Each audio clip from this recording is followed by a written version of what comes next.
રાજ્યમાં છેલ્લા 24 કલાકમાં 48 તાલુકાઓમાં સાધારણ વરસાદ નોંધાયો છે, જેમાં વલસાડમાં 4 ઇંચ જેટલો વરસાદ નોંધાયો હતો, તો પારડીમાં 3.94 ઇંચ વરસાદ નોંધાયો છે।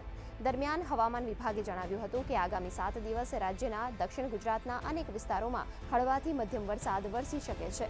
આગામી 16 અને 17 ઓગસ્ટના રોજ રાજ્યમાં છૂટોછવાયો હળવાથી મધ્યમ વરસાદ થવાની શક્યતા છે। અત્યારે સિસ્ટમમાં મોન્સૂન ટ્રફ અમૃતસર, ચંદીગઢ, શાહજહાંપુર, લખનઉ, ગોરખપુર, દરભંગા, જલપાઈગુડી અને ત્યાંથી પૂર્વ ઉત્તર પૂર્વમાં અરુણાચલ પ્રદેશ સુધી પસાર થાય છે।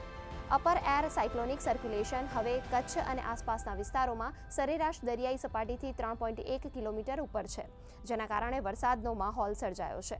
સાર્વત્રિક વરસાદના પરિણામે સરદાર સરોવર સિવાય રાજ્યના કુલ 206 ડેમમાંથી પર ડેમ હાઈ એલર્ટ પર છે કે 70થી 100% વચ્ચે ભરાયા છે, જ્યારે 25 ડેમ એલર્ટ પર તેમજ 26 ડેમ વોર્નિંગ પર મૂકવામાં આવ્યા છે।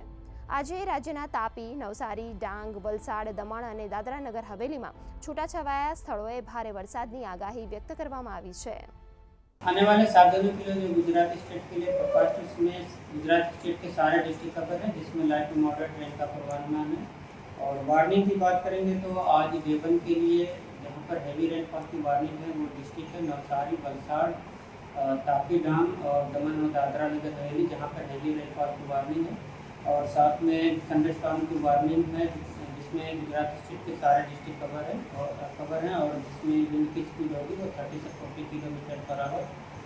और डे 6 और डे 7 के लिए गुजरात रीजन के लिए हैवी रेनफॉल की वार्निंग है, जिसमें साउथ गुजरात और ईस्ट सेंट्रल गुजरात के डिस्ट्रिक्ट कवर हैं, जिसमें हैवी रेनफॉल की वार्निंग और साथ में येलो अलर्ट जारी है।